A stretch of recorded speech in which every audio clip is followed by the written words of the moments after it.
My daughter called on Thanksgiving morning and told me dinner was canceled because my youngest grandson had come down with the flu.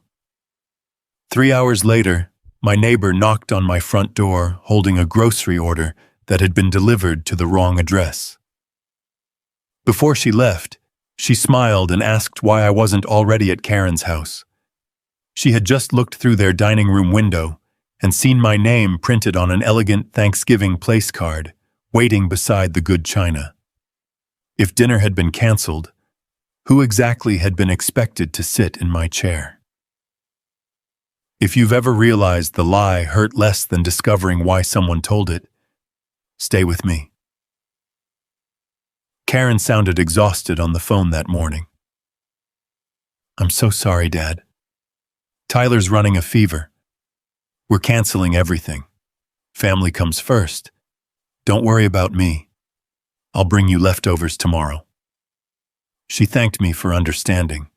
I wished Tyler a quick recovery. Then we ended the call. There wasn't a trace of anger in my voice. Years as an Army medic taught me something long before retirement. When people are frightened, they often tell the smallest lie they believe everyone will accept. Around 3 that afternoon, Margaret Dawson walked across my driveway carrying 2 grocery bags. "I think these belong next door. They're not mine." "I know." The delivery driver mixed up the addresses. She laughed softly before handing me the receipt. Then she paused. "George, yes? I thought you'd already be at Karen's. I was told dinner was canceled." Her smile disappeared. "Canceled? Tyler's sick." She looked genuinely confused. "I drove past there 20 minutes ago." "So?" "The dining room was completely set." I said nothing. "I noticed because the window curtains were open." She hesitated. "I hope I'm mistaken." "What did you see?" "A place card." I waited. It had your name on it. For several long seconds, neither of us spoke. Margaret finally apologized. "I'm sorry. You don't have anything to apologize for." She quietly walked home. I carried the grocery bags inside and placed them on my kitchen counter. Then I poured myself another cup of coffee. Not because I wanted one, because routine often keeps emotion from making poor decisions. The place card stayed in my mind, not because someone had printed my name, because place cards are prepared before guests arrive, long before excuses are made. I never called Karen back. I never asked questions. Instead, I texted her. "I'm sorry. Thanksgiving didn't work out. Please give Tyler my love. We'll celebrate another day." She replied almost immediately. "Thank you for understanding, Dad." That was all. As evening settled outside my window, I opened the family calendar hanging beside my desk. Every holiday, birthday, and medical appointment had been marked there for years. One note beside Thanksgiving caught my attention. Karen had written it herself 2 months earlier. "Dinner at 6. Everyone confirmed. No cancellation, no update, no crossed-out plans. Only one quiet reminder that suddenly meant something very different." For the first time that day, I stopped wondering whether Thanksgiving dinner had actually happened. I started wondering why someone had needed me believing it hadn't. I spent the rest of Thanksgiving evening exactly the way I had planned, before Karen ever called. At least that was what I wanted everyone else to believe. The turkey I had prepared for myself stayed in the oven. The football game played quietly in the background. From the outside, nothing about my day looked unusual. Inside my study, however, I began doing what Army medicine had taught me decades earlier. Never treat the first explanation as the final diagnosis. Before asking why someone lied, establish exactly when the story stopped matching the evidence. The family calendar still hung beside my desk. Karen had written the Thanksgiving dinner date herself nearly 8 weeks earlier. No cancellation, no corrections, no new notes, only a carefully planned dinner that supposedly never happened. I opened the small binder where I kept important family paperwork. My late wife used to joke that I filed everything because medics trusted records more than memories. She wasn't wrong. Near the back, I found a letter that had arrived 3 weeks earlier from our homeowner's insurance company. At the time, I barely glanced at it. Now I read every word. The company acknowledged receiving a request to review coverage information connected to my property. Odd. I had never requested any review. I checked the date. The request had been submitted 2 days after Karen invited everyone to Thanksgiving. Interesting. Not proof. Just another timeline that refused to fit comfortably beside the others. The next morning, Margaret stopped by with a slice of pumpkin pie. I've been thinking about yesterday. So have I. I hope I didn't make things worse. You told me the truth. She looked relieved. Then she remembered something else. When I drove past Karen's, yes, there were several unfamiliar cars. Family? I don't think so. She thought for another moment. One belonged to a property appraisal company. That immediately caught my attention. You're certain? I spent 30 years adjusting insurance claims. I noticed company logos. She smiled apologetically. I suppose old habits stay with us. Mine had. A medic learns that one unusual symptom can be coincidence. Several unrelated symptoms appearing together usually are not. That afternoon, I quietly called the county appraisal office. I didn't ask about my daughter. I asked about my own property. The receptionist checked the schedule. Yes, Mr. Ellis. We recently received an appointment request. When? She read the date. Thanksgiving evening. I thanked her and ended the call. Thanksgiving evening. Exactly when I had supposedly been sitting home because dinner no longer existed. I still refused to believe Karen wanted to hurt me. That explanation felt too simple. People usually tell painful lies because they fear something larger than the lie itself. Late that night, I reopened the insurance letter. One handwritten reference number appeared in the upper corner. I searched my household records for matching paperwork. Instead, I found another envelope. Inside rested a notice confirming that updated property information had also been requested before the insurance review. 2 requests. Same week, different companies. Both connected to my home. For the first time since Margaret mentioned the place card, I stopped wondering whether Thanksgiving had been used to keep me away from dinner. I began wondering whether dinner had simply been the easiest way to keep me away from something much more important. The easiest thing could have done was drive to Karen's house that evening and ask one simple question. Why did you lie?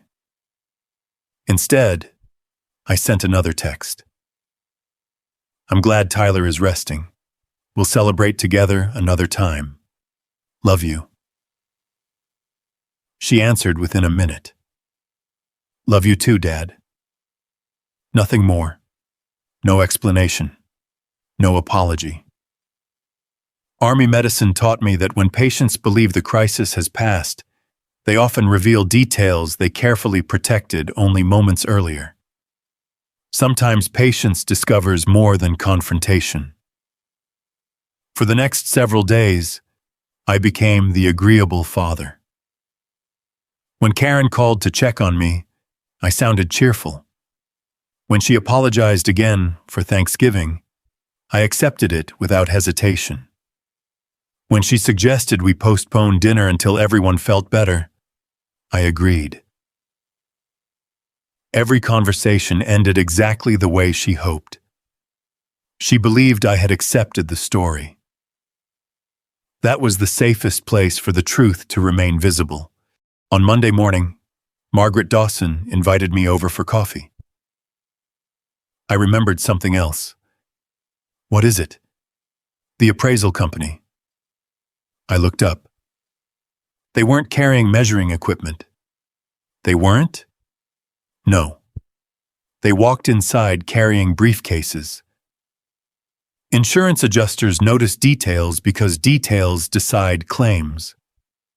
Appraisers evaluating property usually carried cameras, measuring wheels, or inspection folders.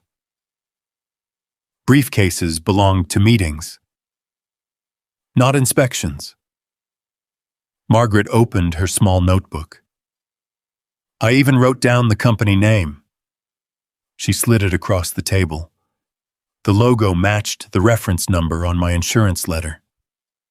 Another piece quietly fit into place. Later that afternoon, I visited the county records office.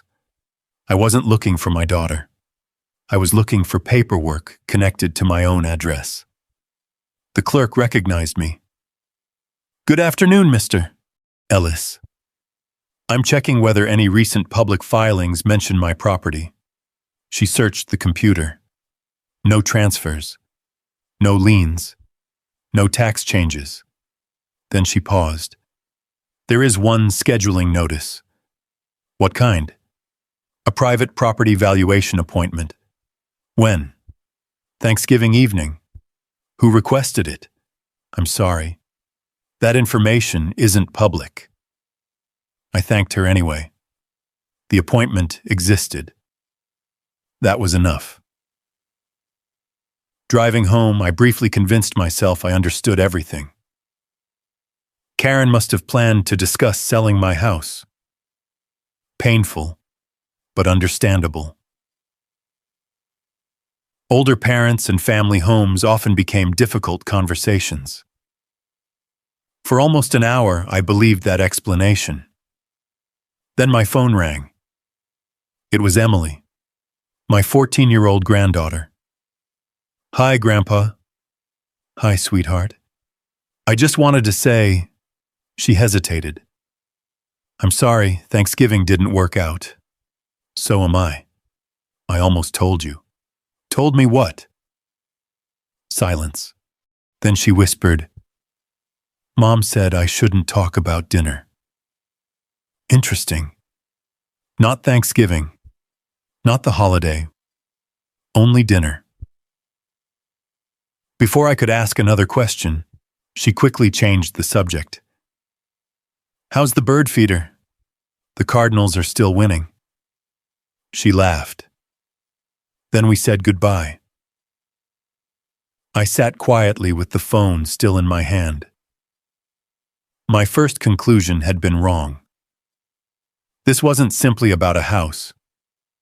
Emily hadn't been asked to keep a property discussion secret.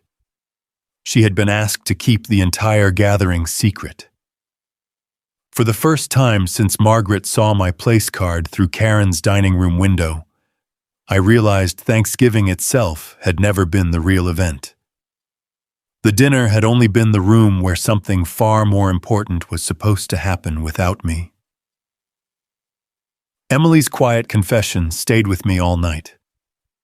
Not because she revealed a secret, because she sounded frightened of breaking a promise she never should have been asked to make. Children don't create family conspiracies. Adults hand them burdens they were never meant to carry. By sunrise, I stopped thinking about Thanksgiving altogether. The holiday had become little more than a doorway. Whatever happened after everyone sat down at that table was the real story. Army medicine teaches another lesson that rarely leaves you. Symptoms tell you where to look. They almost never tell you where the illness began. The following morning, I drove to the insurance office that had mailed the unexplained review notice. I didn't ask about claims. I asked about my own policy.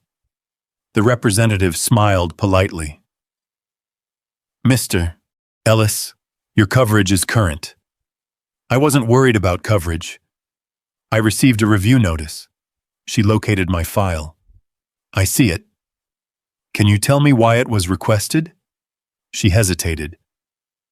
"It appears the request accompanied a pending property valuation." "The appraisal?" "Yes." "Were both requested together?" She checked another screen. "They arrived within the same submission." "Interesting." The appraisal wasn't following the insurance review. The insurance review was supporting the appraisal. Outside the office, I remained in my truck for several minutes. Property valuation. Insurance review. Private Thanksgiving gathering. None of those things naturally belong together, unless someone intended to use each one to support the next.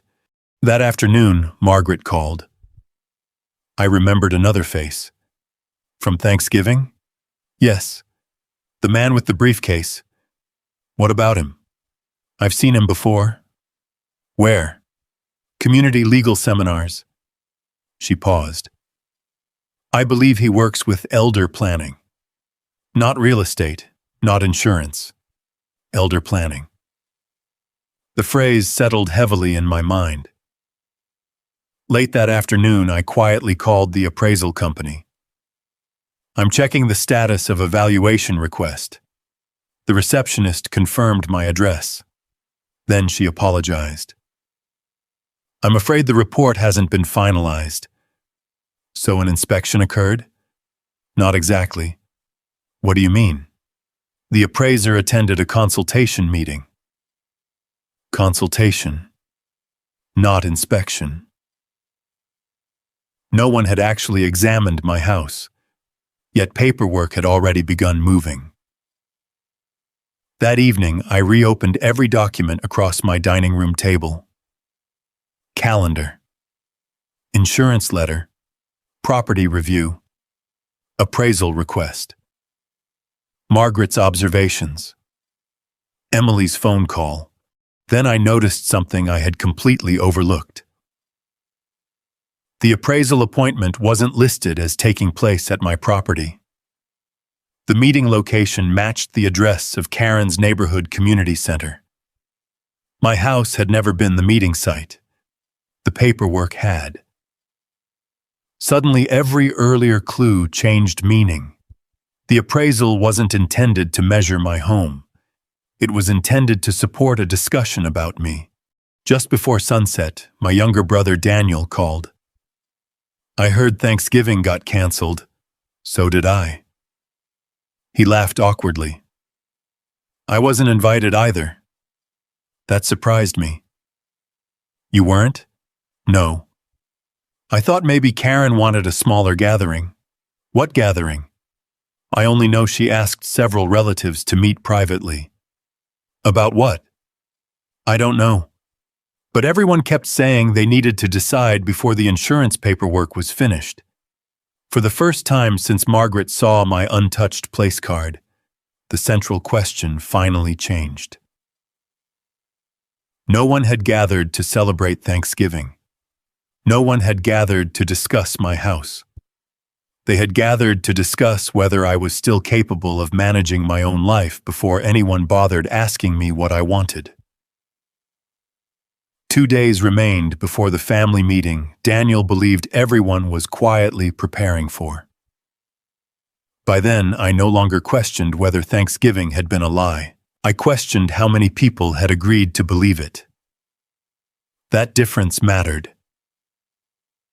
During my years as an Army medic, I watched frightened families make desperate decisions inside hospital waiting rooms. Most weren't trying to hurt anyone.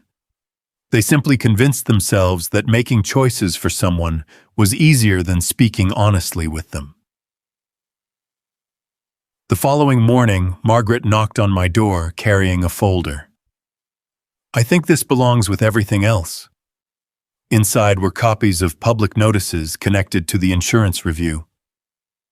Nothing dramatic. Routine scheduling. Administrative correspondence. Then, one page caught my attention. Attached to the insurance request was a recommendation that any significant property decisions should consider the owner's long-term capacity planning.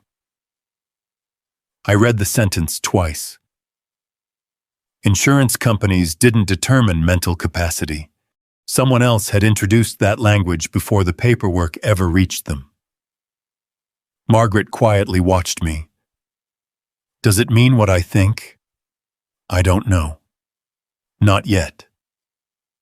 That afternoon, I visited the community center, where the Thanksgiving consultation had supposedly taken place. The receptionist remembered the room reservation immediately. Family conference. When was it booked? About 3 weeks before Thanksgiving. Who reserved it? I'm sorry. I can't release names. I understand. She hesitated. I can tell you one thing. What's that? It wasn't scheduled as a holiday dinner. It was scheduled as a family planning meeting. Family planning. Not Thanksgiving. The holiday had simply become convenient camouflage. Driving home, I stopped at the Veterans Community Clinic, where I volunteered twice each month. The waiting room looked exactly as it always had.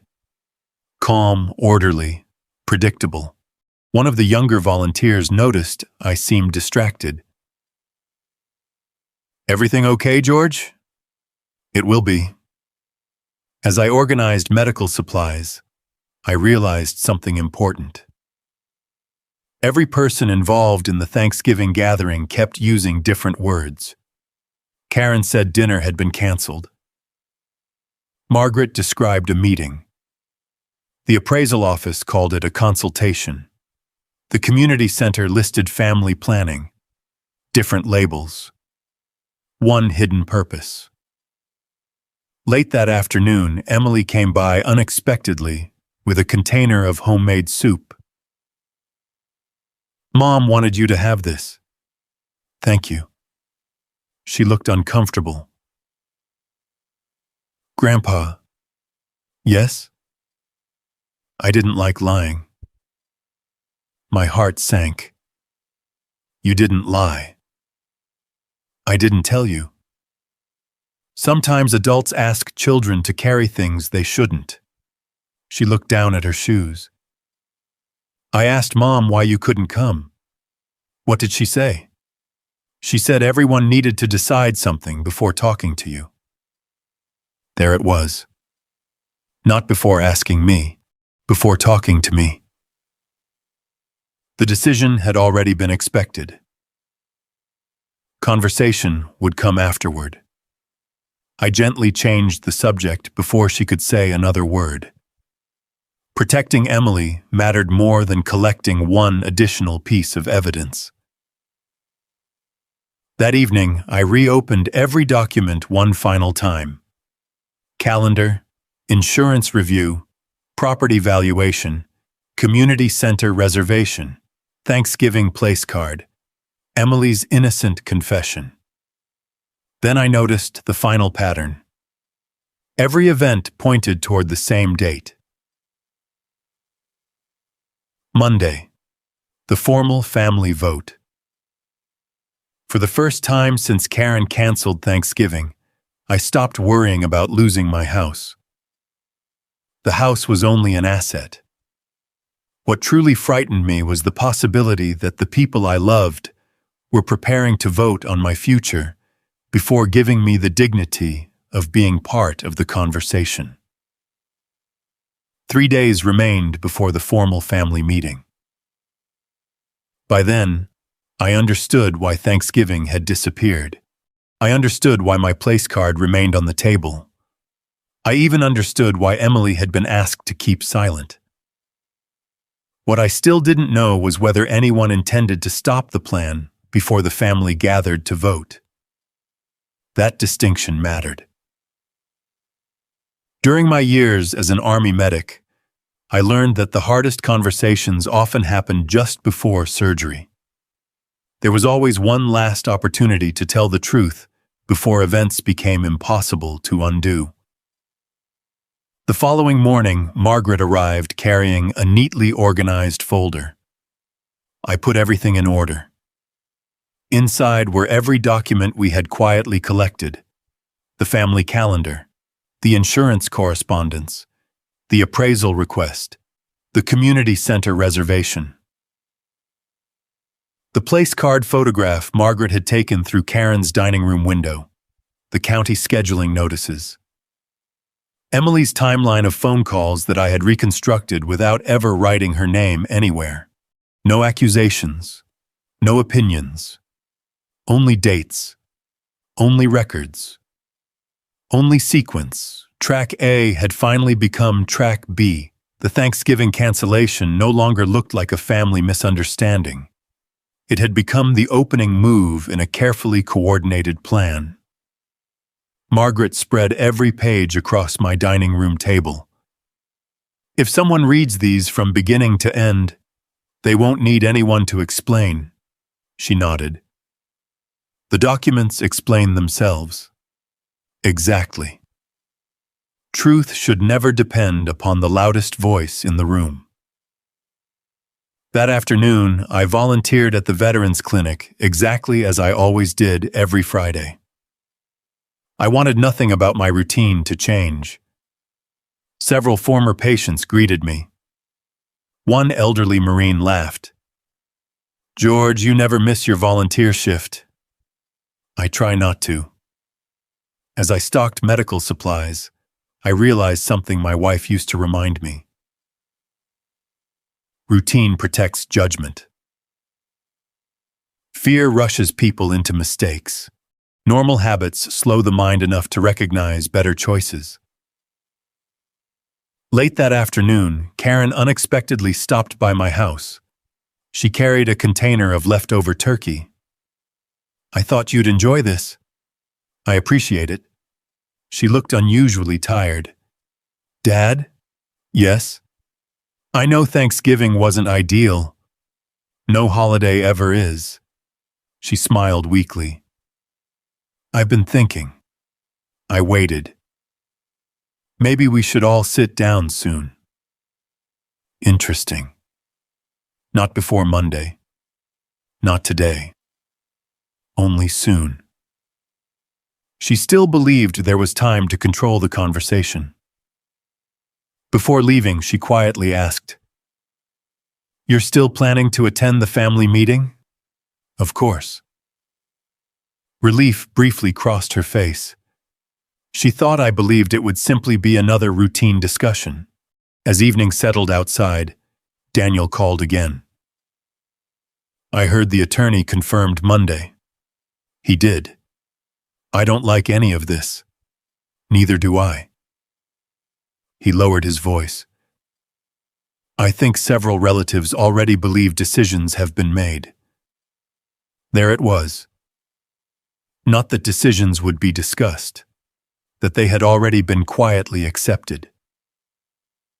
After the call ended, I opened the folder one final time. Every document pointed toward the same destination. Monday morning. The vote. The evidence no longer existed to prove someone had lied about Thanksgiving. It existed to ensure no one could quietly decide my future without first facing the complete truth of how they arrived at that decision. Tomorrow, every opportunity for private correction would end. After that, the documents would have to speak for all of us. Monday morning arrived with cold rain tapping softly against the courthouse windows. The family meeting wasn't held in anyone's home. It took place inside the conference room of the attorney who had managed our family's legal affairs since my wife was still alive. Around the table sat Karen, my brother Daniel, several cousins, the trust attorney, Margaret Dawson, and me. Emily wasn't there. I had quietly asked Karen to let her stay at school. Children deserved classrooms, not family conflicts. Inside my jacket rested a single folder, not full of accusations, only dates, only documents, only truth. The attorney opened the meeting. "Thank you for coming. I understand there are concerns regarding Mr. Ellis's long-term planning." Karen looked down at her hands. She didn't speak. Instead, one of my cousins cleared his throat. "We're only trying to help." "I know. We've been told George may need assistance managing future decisions." The attorney nodded politely. "What information supports that concern?" Silence. Finally, Karen whispered, "I thought everyone should talk before Dad became upset." I looked at her. Not with anger, only sadness. "You believed protecting me meant excluding me." Tears immediately filled her eyes. I didn't know what else to do. Before anyone could continue, Margaret quietly slid the first document onto the conference table. My Thanksgiving place card. Photographed exactly where she had seen it waiting beside the dinner plates. The attorney studied the picture. "So Thanksgiving dinner wasn't canceled?" No one answered. Margaret placed the second document beside it. The family calendar showing Thanksgiving dinner confirmed weeks earlier. Then came the insurance correspondence, the appraisal scheduling notice, the community center reservation. Each page followed the last. No speeches, no interruptions, only chronology. Finally, I placed one final page onto the table, a simple timeline listing every conversation exactly as it occurred. Invitation, cancellation, place card, consultation, insurance review, property valuation, family meeting. The attorney slowly closed the folder. The documentation indicates a coordinated effort to discuss Mr. Ellis's future before inviting him into the discussion. Again, silence. Then Daniel unexpectedly spoke. "I was uncomfortable from the beginning." Karen looked toward him. "You never said that." "I should have." He turned toward me. "I'm sorry." Then Karen quietly stood. "I need to tell the truth." No one interrupted. "It wasn't my idea." The room remained perfectly still. She took a long breath. "The insurance representative suggested our family should begin discussing long-term planning because Dad now lived alone. They never said he lacked capacity. I assumed that was where everything was heading. So I tried getting everyone together before talking to him." She covered her face. "I thought if we all agreed first." Her voice broke. "The conversation would hurt less." The attorney gently shook his head. "Family agreement cannot replace the participation of the person whose future is being discussed." Karen nodded through tears. "I understand now." He looked toward me. "Mr. Ellis, do you wish to continue today's capacity discussion?" I reached into my jacket and removed my military medic identification card. Its edges were worn smooth after decades. I spent my career asking frightened patients one question before every important decision. The room became completely quiet. Do you understand what's happening? I looked around the table. Today, I'd like to ask my family that same question. No one voted. No petition was filed. No recommendation moved forward. Instead, every document remained exactly where it belonged. On the table. Visible. No longer hidden behind a Thanksgiving dinner that had never truly been about Thanksgiving at all. 1 year later, Thanksgiving returned. So did our family. The difference was that no one arrived carrying hidden agendas. Only food. Only stories. Only gratitude. The attorney formally closed every recommendation connected to my long-term capacity planning. The insurance review remained exactly what it should have been from the beginning. A routine administrative process, not evidence that I could no longer manage my own affairs. Every document created during those difficult weeks was preserved in the family records, not as a reminder of betrayal, but as proof that honest conversations must always come before decisions affecting someone's dignity. No votes, no secret meetings, no whispered plans, only transparency. Karen apologized more than once during the months that followed. Eventually, I asked her to stop. Not because apologies didn't matter, because changed behavior mattered more. Emily helped prepare Thanksgiving dinner that year. She carefully placed handwritten place cards around the dining room table. When she reached my seat, she smiled. "This time I wanted you to see yours first." I laughed. It might be my favorite place card yet. Before anyone sat down, Karen quietly stood. "I'd like to say something." The room became still. Last Thanksgiving, I believed protecting Dad meant making decisions without him. She looked toward me. "I've learned that love without honesty becomes fear wearing a kind face."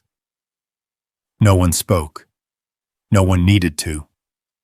Sometimes truth finally arriving is quieter than the lie that delayed it. After dinner, Emily asked if we could walk outside together. The autumn leaves covered the yard exactly the way they had when she was a little girl. "Grandpa?" "Yes?"